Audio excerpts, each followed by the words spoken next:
ప్రభు స్తోత్రం. ప్రభునందు ప్రియమైన దేవుని పిల్లలారా, ప్రభుని యేసుక్రీస్తు వారి పరిశుద్ధ నామములో మీ అందరికీ శుభములు, దైవాశీస్సులు. దేవుడు మనల్ని ప్రేమించి మనకిచ్చిన ఈ గొప్ప సమయాన్ని బట్టి దేవుని స్తుతించుకుందాం. దేవుని మాట వినుటే అత్యంత దీవెనకరమైన సంగతి. దేవుని మాట వినుటే, దేవుని మాటలోనే సమస్త జీవము దాగి ఉంది. మనలోకి వచ్చి జీవింపచేసేది దేవుని యొక్క వాక్యం. మనల్ని కడిగేది దేవుని యొక్క వాక్యం. దేవుని యొక్క వాక్యము సజీవమై బలము గలదై ఎటువంటి రెండంచెలు గల ఖడ్గం కంటే వాడిగా నుండి ప్రాణాత్మ కీళ్లను మూలుగను విభజించినంత మట్టుకు దూరుచు, అదిగో అంత శక్తి కలిగింది దేవుని వాక్యం.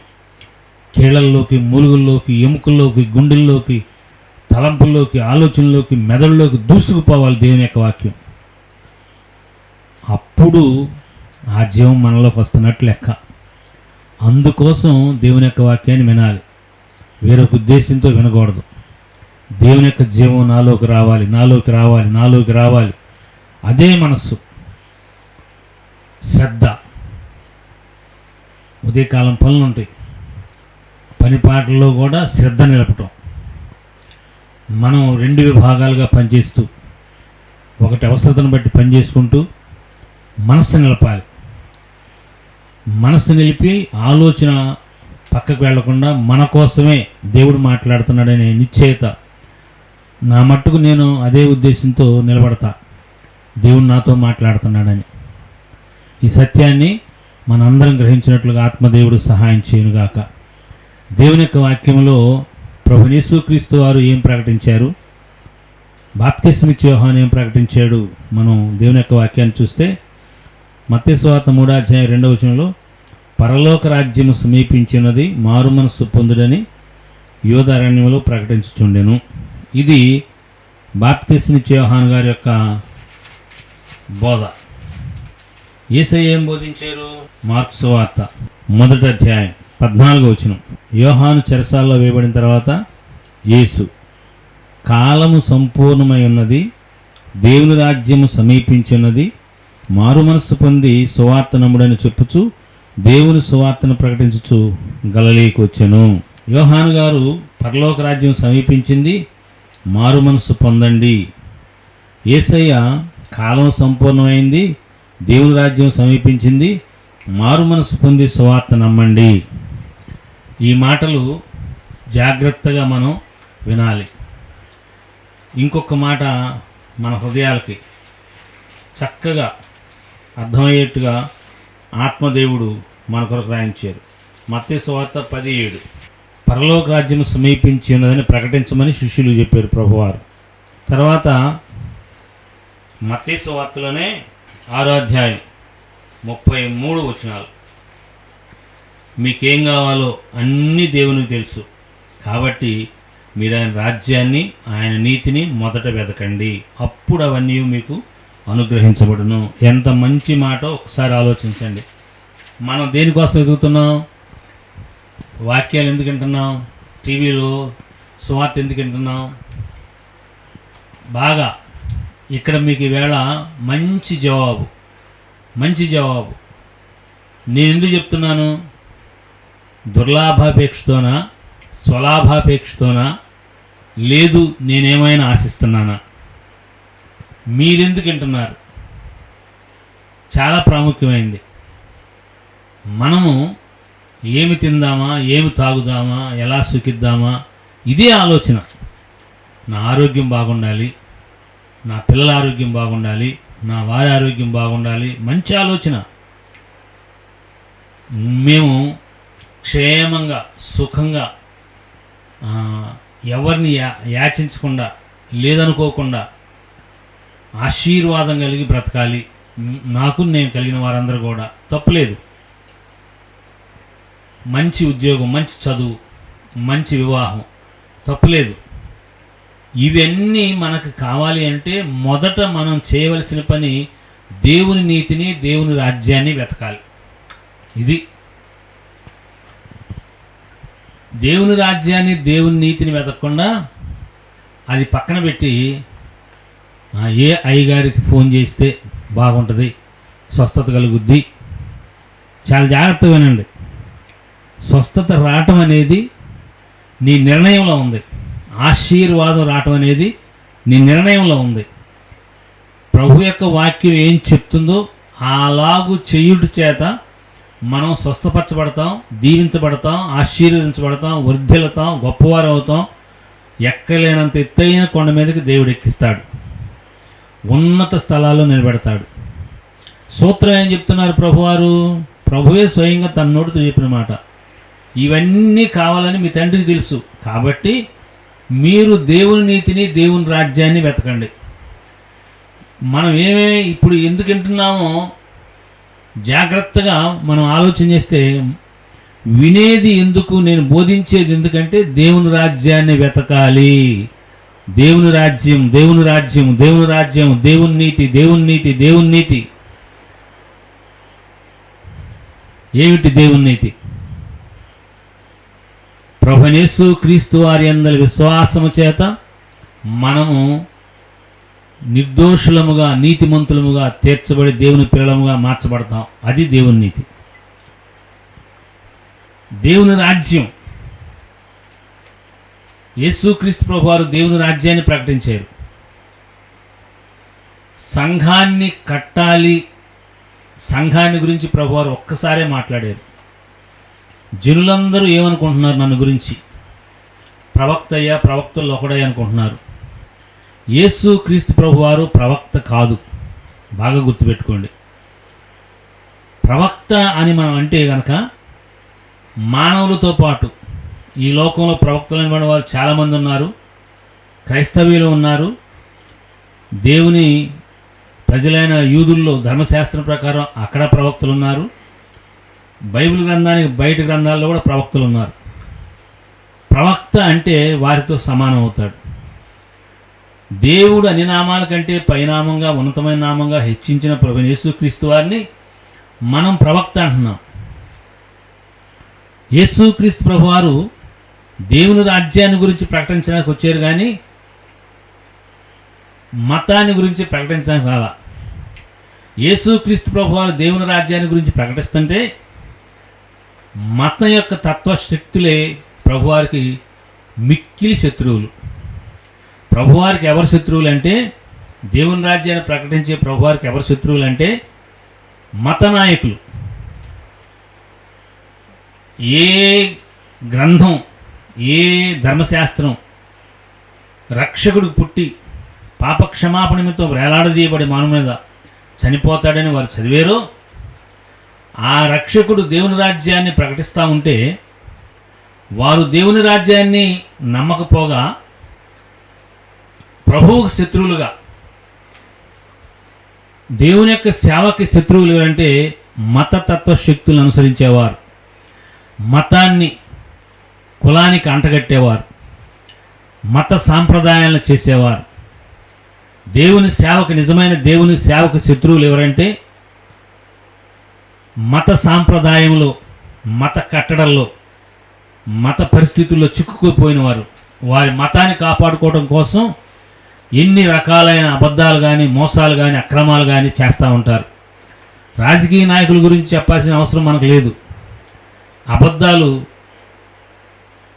ఎన్ని అబద్ధాలు చెప్తున్నారు. గతంలో చెప్పిన అబద్ధాలన్నీ తెలిసి కూడా ఇప్పుడు చెప్పే అబద్ధాలని ప్రచారం చేసేవారు, వాటిని గురించి చెప్పేవారు చాలామంది ఉంటున్నారు. ఈ విషయాన్ని నేను చెప్పకుండానే మీకు అర్థమైపోతుంది.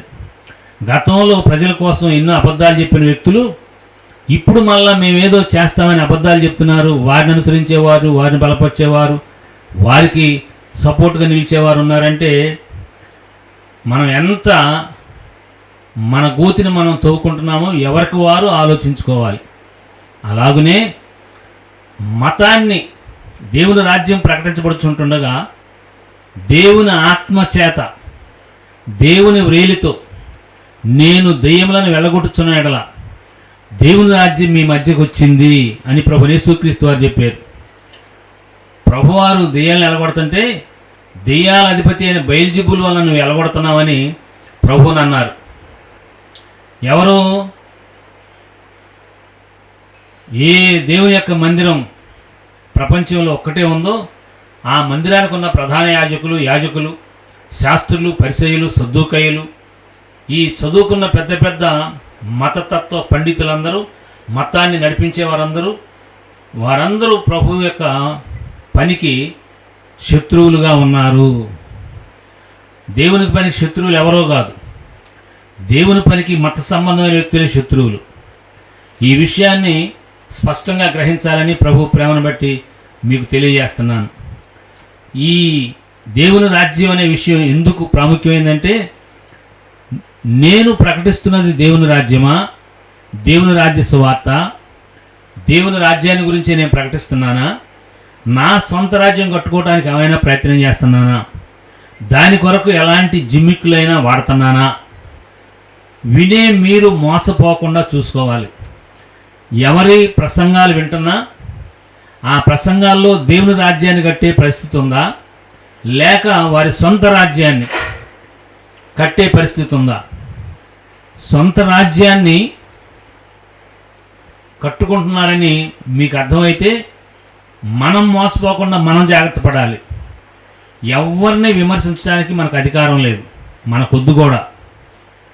చెప్పవలసిన, గ్రహించుకోవాల్సిన స్థితి మనకుంది. చెప్పేటప్పుడు వివేచించాల్సిన స్థితి మనకుంది. మనం మోసపోకుండా ప్రభువారు, అయ్యా ఎప్పుడు వస్తుంది దేవుని రాజ్యం అంటే, మిమ్మల్ని మీరు మోసపోకుండా చూసుకోండి అని మొదట సూచన. అది మోసాలు బాగా జరుగుతాయి సేవ మీదే.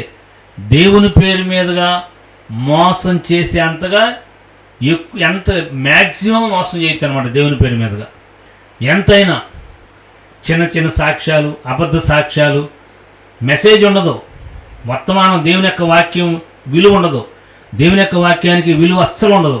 అలాంటి స్థితిగతుల్లో కొన్ని స్వస్థతలు ప్రచారం చేసి దాని ద్వారా దేవుని రాజ్యాన్ని కడుతున్నామా, సొంత రాజ్యాన్ని కట్టుకుంటున్నామా, అలాంటి వర్తమానాలను విని శరీర సంబంధమైన మేలు కోసమై, ఏ కాలు నొప్పి కోసం, ఏ చేయి నొప్పి కోసం, ఏ తలనొప్పి కోసం, ఏ బీపీ కోసం, ఏ షుగర్ కోసం, లేకపోతే ఏ కీళ్ళ నొప్పుల కోసం, మోకాళ్ళు అరిగిపోయిన వాటి కోసం ఆలోచన చేసి అలాంటి వాటిని అనుసరించి ఇవన్నీ మనకు ఎందుకులే, వాళ్ళు ప్రార్థన చేస్తే మోకాళ్ళ నొప్పి తగ్గితే చాలు అనుకుంటున్నామా?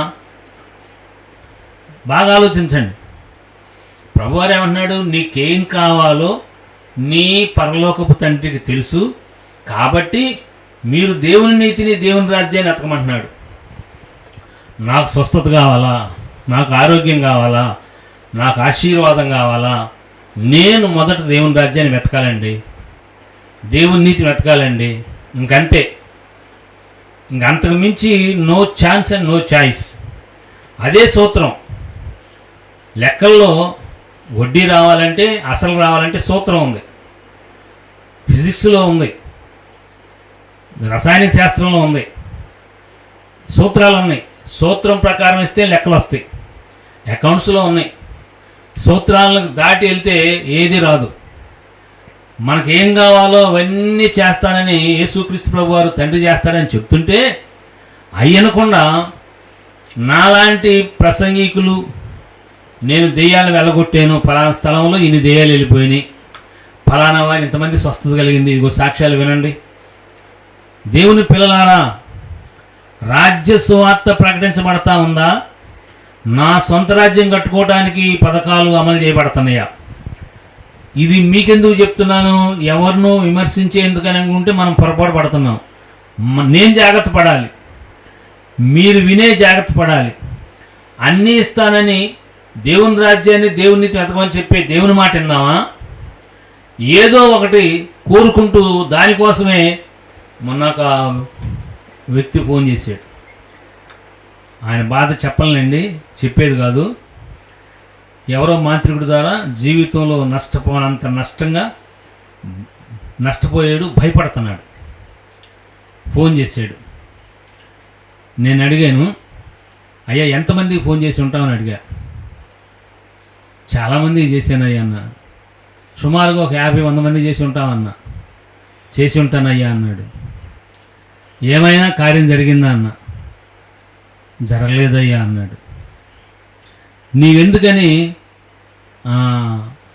ఆ విషయంలో ముందడుగు వేయలేకపోతున్నామంటే అయ్యా ఆడు మంత్రాలు పెట్టేవాడు అయ్యా భయపడుతున్నాను అన్నాడు. తన జీవితంలో ఏ పురుషుడు వదులుకుంది మంత్రాలు భయం చేత వదులుకుని వాక్యాలు వింటూ పాపం ఫోన్ల మీద ఫోన్లు చేస్తున్నాడు. 100 మందికి ఫోన్లు చేస్తే 100 మందిలో ఏ అయ్యగారికి కూడా ఏ దైవజనుడికి కూడా మరి ఆ స్థితి నుంచి విడిపించే స్థితి లేదా? అతను భయపడుతున్నాడు. ఎప్పుడైతే భయపడుతున్నామో, నేను కానీ మీరు కానీ ఏదైనా విషయంలో భయపడుతున్నామంటే అప్పుడే ఓడిపోయాం. ఇంక జయం రాదు. భయపడిన విషయంలో మనకు జయం రాదు. నాకైనా అంతే, మీకైనా అంటే ఒకటే సూత్రం. నేను ఎప్పుడు మీతో చెప్తా ఉంటా, దేవుడు మొదటగా నాతో మాట్లాడతాడు, ఆ తర్వాత నా ద్వారా మీతో మాట్లాడతాడు. మీ కొరకని నేను ఎప్పుడు మాట్లాడను. నా కొరకు దేవుడు మాట్లాడుతున్నాడని ఆశగా మాట్లాడతా. ఎక్కడికైనా వెళ్ళానంటే వాక్యం చెప్పడానికి అక్కడ కూడా దేవుడు నాతో మాట్లాడతాడని ఉద్దేశంతో వెళ్తా. చిన్న కాంగ్రిగేషన్ అయినా పెద్ద కాంగ్రిగేషన్ అయినా దేవుడు నాతో మాట్లాడతాడు. నాతో ఏం మాట్లాడతాడని ఆశగా వెళ్తా. వినుచున్న మీరు మీకు చెప్తున్నాను అనుకుంటున్నారు. నేను అసలు అట్లా ఎప్పుడు అనుకోను, మీకు చెప్పాలని అనుకోను. నా కొరకు ఎప్పుడైతే మనం భయపడిపోతామో అప్పుడే ఓడిపోతాం. మరి ఆయన భయం నుంచి విడుదల పొందాలి. ఏ మందిరానికి వెళ్తామని అడిగాను. ఆ మందిరంలోకి వెళ్ళి ఆ సేవకులు చెప్పి విడవకుండా అక్కడే ఉండు. ఏదన్నా ఆహారం పెడితే తిను, పెట్టకపోతే మంచినీళ్ళు తాగు, నిద్ర వస్తే నిద్రపో, మందిరం వదిలిపెట్టొద్దు, మందిరంలోనే ఉండు. మందిరంలో నీకు ప్రార్థన చేసుకోవాలని చేయి, ప్రార్థన చేసుకోకుండా మేలకుండా అయినా కూర్చో, కానీ మందిరం వదిలిపెట్టొద్దు. అలా ఉండగా ప్రార్థన చేసుకునే స్థితి నీకు వస్తుంది. ప్రార్థనా శక్తి వచ్చింది, పరిశుద్ధాత్మ అభిషేకం వస్తుంది, భయం నీ నుంచి వెళ్ళిపోద్ది. నీ ప్రార్థనా శక్తి ఆ మాంత్రికుడిని కాల్చి బంధకాల్లో ఉన్న బంధించబడిన వ్యక్తుల్ని విడిపించి నీ దగ్గరికి తీసుకొస్తుంది. ఇదే మార్గం. నీవు నాకు ఫోన్ చేసావు, నీ కొరకు 1 నిమిషం చేస్తా, గుర్తుపెట్టుకుని మళ్ళీ గుర్తొస్తే మళ్ళీ చేస్తా. కానీ విడిపించబడే మార్గం మొదట నీవు భయం నుంచి విడుదల రావాలి, మందిరంలోకి వెళ్ళిపోవాలి. సేవకులు ఉన్నారు, మందిరాలు ఉన్నాయి, ఉపవాసాల నుండి కన్నీరు గార్చే సేవకులు ఉన్నారు, మందిరంలోనే ఎడతెక్క ప్రార్థన చేసే విశ్వాసులు ప్రార్థన చేసేవారు ఉన్నారు. కొన్ని మందిరాల్లో 25 మంది, 50 మంది, 100 మంది ప్రార్థన చేసేవారు ఉన్నారు. మా మందిరంలో కొద్దిమంది ప్రతిరోజు ప్రార్థన చేసే బిడ్డలు ఉంటారు. మేము మీ కొరకు ప్రార్థన చేస్తామని చెప్పం. నేను ఎప్పుడు కూడా నాకు ఫోన్ చేసేవారిని వారు ప్రార్థన చేసుకుని బలపరచబడేటట్టుగానే చెప్తా. వారికే ప్రార్థనా భారం పెడతా, ఎలా చేసుకోవాలో చెప్తా. దానివల్ల మీలో శక్తి పెరుగుద్ది, మీలో విశ్వాసం పెరుగుద్ది, మీలో బాధ్యత పెరుగుద్ది. ఎప్పుడైతే మనకున్న స్థితిని ఒక పద్ధతి ప్రకారం మనం దేవుని యొక్క వాక్యాన్ని అనుసరించి చేస్తామో అప్పుడు విజయం వస్తుంది.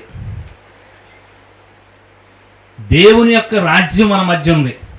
దేవుని వ్రేలుతో యేసుక్రీస్తు ప్రభువు దెయ్యాలు నిలగొడుతున్నాడు. బయల్జెబూలు వాళ్ళు నిలగొడుతున్నామని వాళ్ళు అన్నారు. దేవుని రాజ్యం కట్టబడుతుంది, దేవుని రాజ్యం ప్రకటించబడతా ఉంది, దేవుని రాజ్యం మన మధ్యలోనే ఉంది. ఎక్కడైతే దెయ్యాలను నిలగొడతామో అక్కడ దేవుని రాజ్యం అక్కడే ఉంటుంది. సాతాను రాజ్యం కూడా ఉంది. ఆ రాజ్యాన్ని పడగొట్టాలి అంటే దేవుని రాజ్యం సమీపించినట్లుగా దేవుని రాజ్యం కొరకు మనం వెతకాలి, దేవుని రాజ్యాన్ని ప్రకటించాలి. దేవుని రాజ్య సంబంధముగా రాజులైన యాజక సమూహముగా దేవుని సొత్తైన ప్రజలుగా ప్రభువు యేసుక్రీస్తు వారి విశ్వాసం చేత మనం మార్చబడాలి. యేసుక్రీస్తు ప్రభువారు సాతాను యొక్క క్రియలన్నింటినీ జయించాడు, సాతాను మీద జయాన్ని తీసుకొచ్చాడు. మనకి సంఘంగా మనకు అతని యొక్క క్రియలను కోల్గొట్టే పని అప్పగించాడు. యేసుక్రీస్తు ప్రభువారు ఏ జయాన్ని అయితే జయించాడో ఆ జయం మీద నిలబడి సంఘము సాతాను యొక్క క్రియలను కోల్గొట్టాలి. భయపడితే ఇంకేం సాధిస్తాం? మనం ప్రకటించాల్సింది దేవుని యొక్క వాక్యం, మనం ఉండాల్సింది దేవుని యొక్క రాజ్యంలో, మనం ప్రకటించాల్సింది దేవుని యొక్క రాజ్యాన్ని గురించి. స్వస్థతల గురించి ప్రకటిస్తున్నామా? దేవుని రాజ్యాన్ని గురించి ప్రకటిస్తున్నామా? దేవుని రాజ్యం సమీపించింది, మారుమనసు పొందండి, సువార్త నమ్మండి అని ప్రభువు చెప్తున్నారు. మార్కు సువార్త 14-15 వచనాల్లో. సువార్త విని మారుమనసు పొందుతామా? మారుమనసు పొంది సువార్త నమ్ముతామా? ప్రభువు మారు మనసు పొంది సువార్త నమ్మన్నారు. సువార్త వింటాం.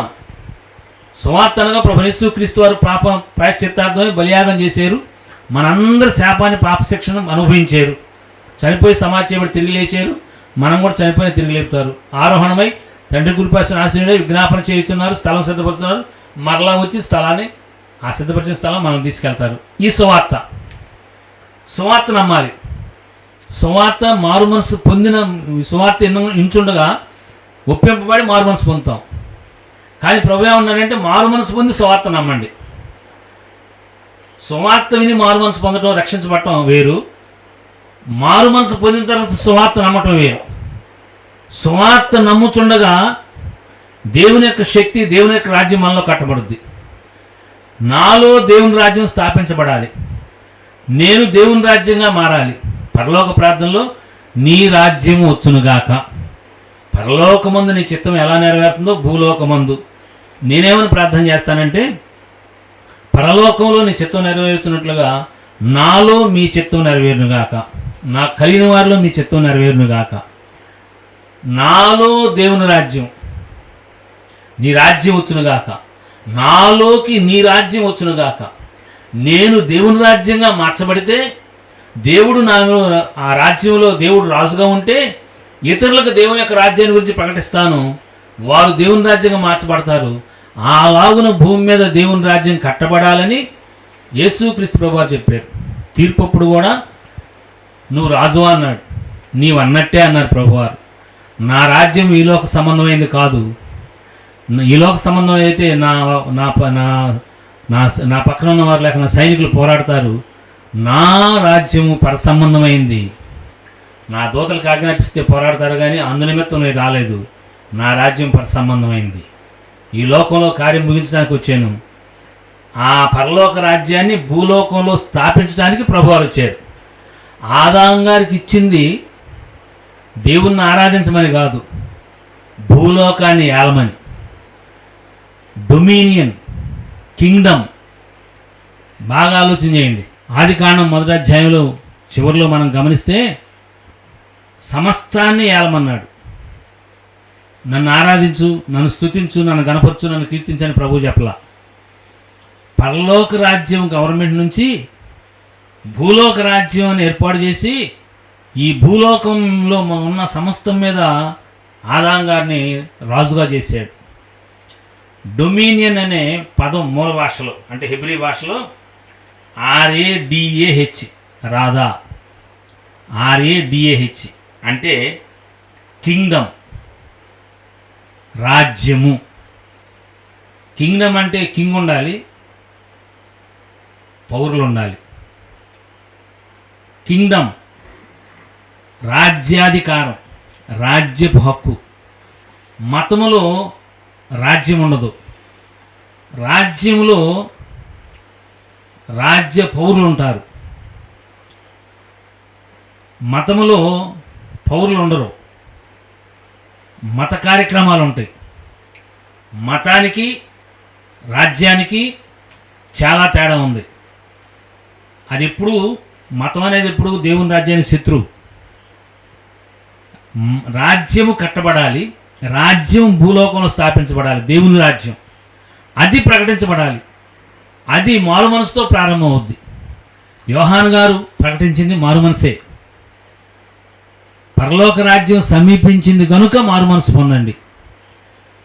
భూలోకంలో పరలోక రాజ్యం పరిపాలన కనపడాలి, అది స్థాపించబడాలి. అది ఆదాం గారికి అప్పగించబడింది. బాగా గుర్తుపెట్టుకోండి. దేవుని స్తుతించి ఆరాధించి బల్లర్పించడానికి కాదు, ఏలటానికి. ఆ ఏలే స్థితిని మనం పోగొట్టుకున్నాం. ఏం చేయలా, నరహత్య చేయలేదు, ఇప్పుడు అనుకుంటున్న పాపాలు కాదు, కేవలం దేవుని మాట వినలేదు అంతే. దేవుడు చెప్పినట్లుగా చేయలే అంతే, ఇంకంతమించి ఏం చేయలే. ప్రభువారు మనతో చెప్తున్నారు, మీ తండ్రికి అన్నీ తెలుసయ్యా, మీకేం కావాలో తెలుసయ్యా. షుగర్ బావాలో తెలుసు, బీపీ బావాలో తెలుసు, కాళ్ళనొప్పులు బావాలో తెలుసు, ఏళ్ళెప్పులు బావాలో తెలుసు, అప్పులు తీర్చబడాలో తెలుసు, అన్నీ తెలుసయ్యా. అవన్నీ పోవాలంటే అన్నీ ఒకటి కాదు. మనం ఏదో ఒకటి పోవాలని ఫోన్లు చేస్తున్నాం, కానీ ప్రభు ఏమన్నాడంటే అన్ని తండ్రికి తెలుసు, కాబట్టి మీరు మొదట దేవుని నీతిని దేవుని రాజ్యాన్ని ఎతకండి. మనం ఏదో ఒకటి సాధించుకుందామని వాళ్ళకి ఫోన్లు చేసి వీళ్ళకి ఫోన్లు చేసి వాళ్ళకి ఫోన్లు చేసి వాళ్ళకి ఫోన్లు చేసే బదులు కనిపెట్టి ప్రతిరోజు పట్టుదలగా కొంతసేపు ఎందుకు ప్రార్థన చేసుకోం చెప్పండి. ఎప్పుడైతే మనం దేవుని యేసుక్రీస్తుని విశ్వాసం చేత దేవుని రాజ్య పౌరులంగా మారతామో మన బాధ్యతలనే దేవుడు తీసుకుంటాడు. మనకేం కావాలో అవన్నీ వస్తాయి. నువ్వెవరిని అడగవసరలా, నాకు కూడా చెప్పవసరలా. దేవునితో చెప్పండి, దేవుని రాజ్యాన్ని వెతకండి, దేవుని నీతిని వెతకండి. మొదట మొదట మొదట మొదట నీకు నాకు మనకి మన ఇంటి వారికి మన పిల్లలకు కావాల్సింది దేవుని నీతిని దేవుని రాజ్యాన్ని మొదట వెతకటం, మొదట వెతకటం, మొదట వెతకటం. ఎర్లీ మార్నింగ్ దేవుని యొక్క రాజ్యాన్ని వెతకటం, దేవుని నీతిని వెతకటం. ఈవేళ ఏం అడుగుదామా ప్రభువుని? వద్దొద్దు, మనకేం కావాలో దేవునికి తెలుసు. ఏం అడగొద్దు, దేవుని నీతిని దేవుని రాజ్యాన్ని ప్రేమించు. దేవుని రాజ్యాన్ని కట్టడానికి ప్రయత్నించి దేవుని రాజ్య వారసుడుగా మారు. నీవు దేవుని రాజ్యంగా మారు. నీలో దేవుని రాజ్యం స్థాపించబడినట్లుగా దేవుని యందు విశ్వాసం ఉంచు. యేసుక్రీస్తు ప్రభు ద్వారా పరిశుద్ధాత్మ దేవుణ్ణి బ్రతిమలాడుకో, బ్రతిమలాడుకో, బ్రతిమలాడుకో. ప్రార్థన ఎక్కువగా, వాక్య ధ్యానం ఎక్కువగా, దేవుని రాజ్యాన్ని గురించి ఎక్కువగా తపన కలిగి ఉండు, ఆలోచన కలిగి ఉండు. అన్నీ నీ వెంట పరిగెత్తుకుంటూ వస్తాయి. ఆరోగ్యం పరిగెత్తుకుంటూ వస్తుంది, డబ్బులు పరిగెత్తుకుంటూ వస్తాయి, ఇల్లు పరిగెత్తుకుంటూ వస్తుంది, ఉద్యోగం పరిగెత్తుకుంటూ వస్తుంది, వ్యాపారాలు పరిగెత్తుకుంటూ వస్తాయి. ఏది కావాలంటే అది. దేవుడు నీకేం కావాలో, ఏ కోణంలో ఏమి ఇవ్వాలో నువ్వు దేవుని నీతిని దేవుని రాజ్యాన్ని వెతుకుతూ ఉండు. నీ ఎంట పరుగు పరుగున వస్తాయి. నువ్వు వద్దని పారిపోవాలా అంతే. అంత ఆశీర్వాదాలు వస్తాయి. ఈ సూత్రం కాకుండా నాకు అయ్యే నొద్దులయ్యా, అయ్యా నాకు బాగాలేదయ్యా, ఆయాసంగా ఉందయ్యా, కొంచెం ప్రార్థన చేస్తామని ఫోన్ చేశానయ్యా. ఎంత చెప్పినా, ఎంత విన్నా, ఎంత వింటున్నా, ఎంత చెబుతున్నా మరలా ఈ కోవలోకి వస్తాం. అది విశ్వాసం కాదండి. నాకు దేవుని రాజ్యం, నేను దేవుని రాజ్యంగా మార్చబడాలి, నేను దేవుని రాజ్యంగా మార్చబడాలి, నేను దేవుని రాజ్యంగా మార్చబడాలి. ఆ తపన మనలో రావాలి. ఈ సత్యం అర్థమైనట్లుగా ఆత్మదేవుడు మనల్ని, మన కుటుంబాలని బలముగా అభిషేకించి యేసయ్య మహిమ కొరకు సత్యములో ప్రతిష్ఠించి సత్యములో నడిపించునుగాక. Thank you and God bless you.